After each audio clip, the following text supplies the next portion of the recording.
ከሐምሌ 23 እስከ ሐምሌ 26 ቀን 2018 ዓ.ም በአዲስ አበባ ኤግዚቢሽን ማዕከል የሚካሄደውን 8ኛውን ንባብ ለሕይወት አውደ ርዕይ በማስመልከት ጋዜጣዊ መግለጫ ዛሬ ተሰጥቷል። ጋዜጣዊ መግለጫውን የሰጡት የኢትዮጵያ ቤተ መጻሕፍትና ቤተ መዛግብት አገልግሎት ዋና ዳይሬክተር አቶ ሰርጸ ፍሬ ስብሐት ናቸው። መግለጫቸው ሙሉ ቃል እነሆ።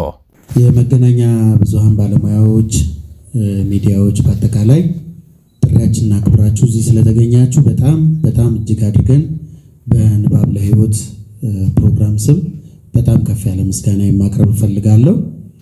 የኢትዮጵያ ቤተ መዛግብትና ቤተ መጻሕፍት አገልግሎትና ንባብ ለሕይወት እንዲህ ያለ ጥምረት ፈጥረው በተደጋጋሚ ይህንን በሐምሌ ወር ላይ የሚከናወን ለ8ኛ ጊዜ ደግሞ ዘንድሮ የሚከናወነውን ልዩ ፕሮግራም ሲያሰናዱ የሰነበተ ወዳጅነት የሰነበተ የዓላማ ጥምረት ያላቸው ተቋማት ናቸውና ሁለቱም እንዲህ ያለውን ነገር በክረምት በተለይ ደግሞ ንባብም ችግኝ ተከላም መልክ የሚያገኝበት ጊዜ ነውና በተለይ ደግሞ በተለመደው ልማዳችን ክረምት ላይ ምን አይነት የንባብ ባህል እንደምናዳብር ሁላችሁ የምታውቁት ነው። ያንን መልክ ለማስያዝ የሚመች ጊዜ ነውና በዚህ ይህን ወቅት እየመረጥን በተደጋጋሚ ሰርተናል። ይሄ ጥምረትም ጥሩ ውጤት ያመጣልን ጥምረት ነውና በምስጋና በጣም መጀመር እፈልጋለሁ።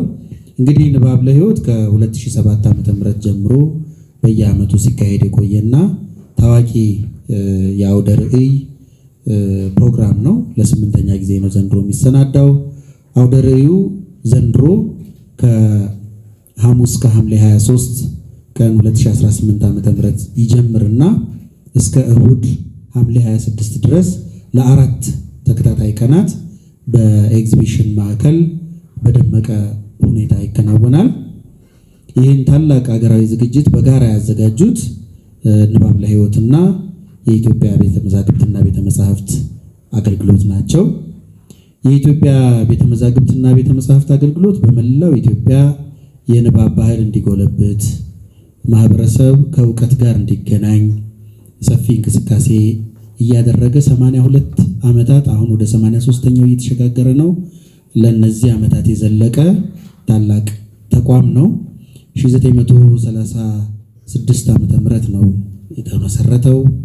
ህዳር 27 ቀን ይሄ ተቋም ከተመሰረተበት ጊዜ ጀምሮ ደግሞ ከፍተኛ የሆነ ንባብን በሀገር ደረጃ መልክ የማስያዝ የእውቀት አስተዳደር ስራን ሰርቷል። በአጠቃላይም ስራው እንደው ሲጠቃለል በመዛግብትም በመጽሐፍትም የሰራቸው ስራዎች የእውቀት አስተዳደር ስራዎች ናቸው ማለት እንችላለን። በዚህም እንግዲህ በመላ ሀገሪቱ የንባብ ባህል እንዲስፋፋ በሰፊው ጥረት አድርጓል። በዘንድሮም ዓመት እንኳን በበርካታ ክልሎች ትልልቅ የመጽሐፍት መሰናዶዎቻችን የንባብ መርሃ ግብሮችን ከዩኒቨርሲቲዎች ጋር ከክልል ባህልና ቱሪዝም ጽሕፈት ቤቶች ጋር አከናውኗል። ተቋሙ ይህን ሀገራዊ ዓላማ በይበልጥ ለማሳካት ደግሞ እንዲህ አይነት በከተማ ደረጃ የሚዘጋጁ በጣም ትልቅ ኤግዚቢሽኖች ላይ መሳተፉ ትልቅ ትኩረት እንዲሰጠው እንደገናም ደግሞ በመላ ሀገሪቱ ደረጃ እንዲህ መገናኛ ብዙሃንም ትልቅ ትኩረት በሚሰጡት መልኩ አንድ ቦታ ላይ ንባብን በሰፊው ለመስበክ እድል የሚፈጥር አጋጣሚ ነው። በዘንድሮ የንባብ ለሕይወት አውደ ርዕይ በመቶዎች የሚቆጠሩ ደራሲያን ተሳታፊ ይሆናሉ። የዘንድሮን ከሌሎቹ ጊዜያት በጣም ልዩ የሚያደርገው በርካታ ደራሲያን ዘንድሮ እንደምታውቁት 2018 ዓ.ም ብዙ መጽሐፍት የታተሙበት ዓመት ነው። እንደውም አንዱ መጽሐፍ አታትመን ሳንጨርስ ወዲያው በዛው ወር ሌሎች መጽሐፍት ተከታትለው የወጡበት ዓመት ነው። ወጣቶችም አንጋፋዎችም በባዮግራፊ ደረጃም በረዥም ልቦለድም በአጭር ልቦለድም በግጥምም በጣም በሳል ስራዎች ደግሞ ዘንድሮ የቀረቡበት ዓመት ነውና እነዚህ ደራሲያን በዚህ አውደ ርዕይ ላይ ሰፊ ስፔስ ይዘው ከአንባቢያን ጋር ይገናኛሉ፣ ልምዳቸውን ያካፍላሉ። አንድ ለአንድ በሆነ ውይይትም ቁጭ ብለው የሚነጋገሩባቸውን ስፔስስ ፈጥረናል። በእሱ አማካኝነት ቀጥታ ከተደራሲያን ጋር ይገናኛሉ። በዛም ላይ ደግሞ መጽሐፍት ፈርሞ መረከብም ራሱ አንድ ትልቅ ትዝታ ነውና እሱን ይፈጥራሉ። ሌላው የመጽሐፍት አታሚዎች፣ አሳታሚዎችና አከፋፋዮች በስፋት ተሳትፈዋል። ሁሉም በዘንድሮ ዓመትም ቀደም ባሉት ጊዜያትም እንደገና የጠፉ መጽሐፍትም ጭምር የሚገኙበት አጋጣሚ ነው ይሄ አጋጣሚና በሱ ሰፊ የመጽሐፍት ያጣችኋቸውንም ያገኛችኋቸውንም ያሏችሁንም መጽሐፍት ጭምር እንደገና በርከት አድርጎ የሚገኝበት ልዩ አጋጣሚ ነውና መጽሐፍትን በሰፊው ከተደራሲያን ጋር ለግዢ ይቀርባሉ ማለት ነው። ዝግጅቱ ልዩ ትኩረት በመስጠት ከሌሎች ተቋማት ጋር በዚህ መልኩ እንዲሳተፉ ጥሪ ያደረገላቸውና ሁልጊዜም ደግሞ አብረውን ሲሰሩ የቆዩ ሌሎች ተቋማት አሉ። ለምሳሌ አዲስ አበባ ዩኒቨርሲቲ ፕሬስ አምናም ከዛም በፊት በነበሩ ዓመታት ሁሉ ተሳታፊ ነው። ራሱ አውደ ርዕይ ስላዘጋጀም በዘንድሮ ዓመት ደግሞ አይታችሁታል። ያንን የካበተ ልምዱንም የዘንድሮ የህትመት ስራዎቹንም ጭምር ይዞ በዚህ መድረክ ላይ ይገኛል።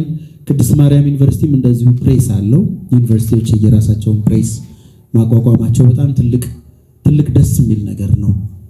በአካዳሚ በኩል ያሉ ህትመቶች ብዙ ጊዜ ከፖፑላር ህትመቶች ለየት ይላሉና እነሱን ፖፑላራይዝ ማድረጊያም አንዱ መድረክ ሆኖ ያገለግለናል። የኢትዮጵያ ሳይንስ አካዳሚ የሁልጊዜም አጋራችንና አብሮን ያለ ነው። የኢትዮጵያ የትምህርት መሳሪያዎች ማምረቻ ድርጅትም አብሮን አለ። የኢትዮጵያ ደራሲያን ማህበር የሁልጊዜም እንደዚህ አይነቶቹን ዝግጅቶች የሚያበረታታ እሱም ደግሞ ጆርናሎችን ይሰራል። በተለይ ብሌን የሚባለውን ህትመቱን ታውቃላችሁና የቀደሙ ህትመቶቹን በተለይ በዚህ ወቅት ታገኟቸዋላችሁ፣ መልእክትም ያስተላልፋሉ። በአውደ ርዕዩ ላይ አንጋፋና ወጣት ደራሲያን በየዕለቱ እየተገኙ ከአርብ ጀምሮ እስከ እሑድ በሚኖሩት ዝግጅቶች ከአንባቢያን ጋር የሚገናኙበት የፊርማና የፎቶግራፍ ፕሮግራም ያከናውናሉ። ከመጽሐፍት ግብይቱ ጎን ለጎን ደግሞ እውቅና መዝናናትን የሚያስጨብጡ ሰፊ የሥነ ጽሑፍ ስራዎች፣ የፓናል ውይይቶች ይቀርባሉ። በርካታ አዝናኝ የርዕሰ ጉዳዮች የሚቀርቡበትም ጭምር ነው። ንባብ የሚያዝናና ኢንጆይ የሚደረግ ነገር ነው። ከተመረጡት የውይይት ርዕሶች መካከል ንባብ በዘመነ ሰው ሰራሽ አስተውሎት ወይም በኤአይ ወይም አርቲፊሻል ኢንተለጀንስ ዘመን ምን መልክ አለው፣ ምን መልክ ይይዛል፣ እየመጣ ያለው ዘመን ምን አይነት ነው ከንባብ ጋር የሚለውን በጣም ማየት ያስፈልጋል። ያ ክላሲካል የነበረው የንባብን ሄደን በጀርባችን ሁሉ ከተን እናነብ የነበረው ነገር ይቀጥላል ወይስ ኤአይ መልኩን ይቀይረዋል የሚለው ነገር ሊያሳስብ ይገባል። እንደገና ሳነበብንስ የሚባለው ኢንፎርሜሽን ስንሰበስብ ነው ወይስ ኖሌጅ በሚያስጨብጥ መልኩ እውቀት በሚያስጨብጥ መልኩ በጥልቀት ስናነብ ነው የሚለው ደግሞ ሊያግዘው ነው የሚገባው እንጂ ያን የመጀመሪያውን የንባብ ስልታችንን ሊያስቀይረን አይደለም የሚገባውና ይሄንን የኢትዮጵያ ሳይንስ አካዳሚ ዓመቱን ሙሉ ሲሰራበት የቆየ ጉዳይ ነው። አጥንቶታል፣ አስጠንቶታል፣ ምን መልክ ይይዛል የሚለውን ያቀርቡልናል። ሌላው ንባብና ቱሪዝም ነው። በቱሪዝም ምክንያት የሀገር ውስጥም የውጭም ልምድ ያላቸው ጋዜጠኞች አሉ።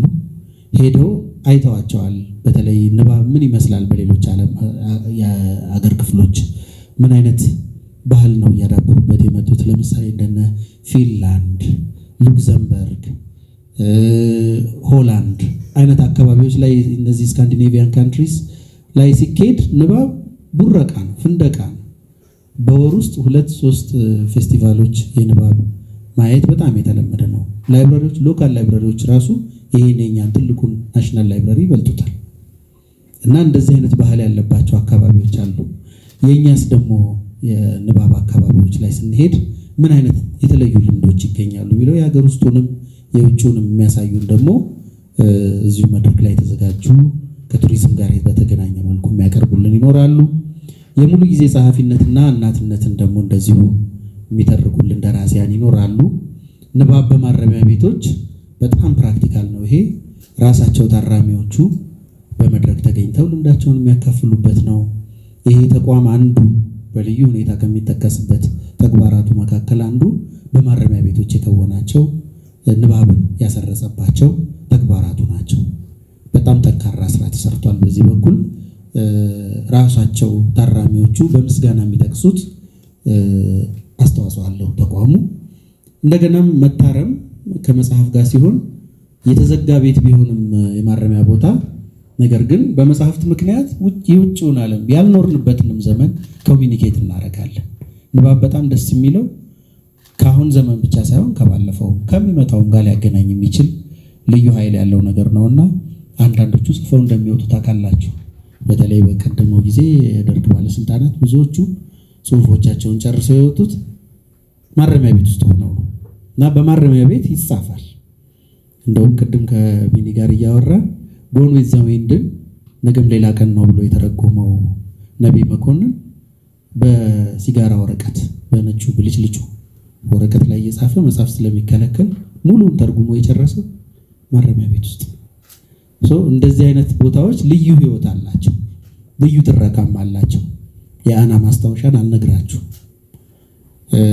እንደሱ አይነት ልምዶች ኢትዮጵያም አሉና በርከት ያሉ ልጆች ይመጣሉ፣ ልምዳቸውን ያካፍላሉ። ንባብና ክረምትን በተመለከተም እንዲሁ በጣም ታዋቂ ምሁር ታላቅ ሰው በስነ ጽሁፍ ስራዎቻቸው በርካታ ስራን ያበረከቱ ሰው እንዲሁ ንግግር ያደርጉልናል።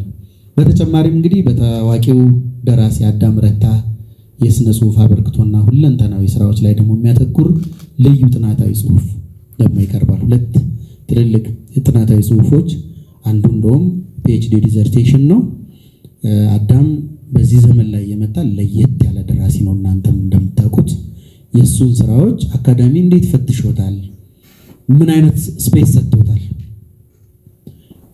ኢንቴሌክቹዋል ዲስኮርስ የፈጠረ የስነ ጽሁፍ የራሱ መልክ የፈጠረ ሰው ነውና እሱን ሁለት ትልልቅ ምሁራን ያሳዩናል፣ የእሱን ስራዎች ማለት ነው። ጥናታዊ ጽሁፍም ይቀርብበታል። ስለዚህ ለየት ያሉ ዝም ብሎ መጽሐፍ መሸመት መውጣት መቦረቅ ብቻ ሳይሆን ሀሳባዊ ተዝናኖታዊ መሰናዶች አብረው የቀረቡበት ነው። ዝግጅቱም ህፃናትን የሚያካተተ ሲሆን ከሐምሌ 24 እስከ ሐምሌ 26 ዓመተ ምህረት በተለይ በጠዋቱ ክፍለ ጊዜ የጠዋቱ ከአርብ ጀምሮ እስከ እሑድ ያለው ዝግጅት ስነ ጽሁፍና ንባብ ላይ የሚያተኩሩ ማራኪ መርሃ ግብሮች ለህፃናት ተከናውነዋል። የከሳቶቹ የበልጥ አዋቂዎቹን የሚመለከቱ ናቸው። ይህ እንግዲህ አውደ ርዕይ እንደቀደሙት ዓመታት ሁሉ መግቢያው በነፃ ነው። መጽሐፍትን በቅናሽ ዋጋ መግዛት የሚያስችሉ ደግሞ ኩፖኖች ተዘጋጅተዋል። በተለይ ለዩኒቨርሲቲ ግራጁዌትስ የዘንድሮ አዲስ ግራጁዌቶቻችን ኩፖኖቹን በተለየ ሁኔታ ያገኛሉ። ከዛ በነዛ ኩፖኖች አማካኝነት በተለየ ቅናሽ መጽሐፍት እንዲገዙ ይደረጋል። መላው የመጽሐፍት ወዳጆች፣ ተማሪዎች፣ ወላጆችና የስነ ጽሁፍ አፍቃሪያን በአዲስ አበባ ኤግዚቢሽን ማዕከል እንግዲህ ከሐምሌ 24 ቀን ጀምሮ ተገኝተው የዚህ ታላቅ ዝግጅት ተጠቃሚ እንዲሆኑ በንባብ ለሕይወትና በኢትዮጵያ ቤተ መዛግብትና ቤተ መጻሕፍት አገልግሎት ስም ጥሪያችንን በጣም በትልቅ አክብሮት እናቀርባለን። ትወዱታላችሁ፣ ትታደሙበታላችሁ።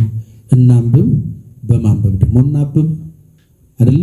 እሱ ነው የሚባለውና ይህንን ጊዜ በንባብ በጥሩ ሁኔታ እንድናሳልፈው ጥሪያችንን እናቀርባለን።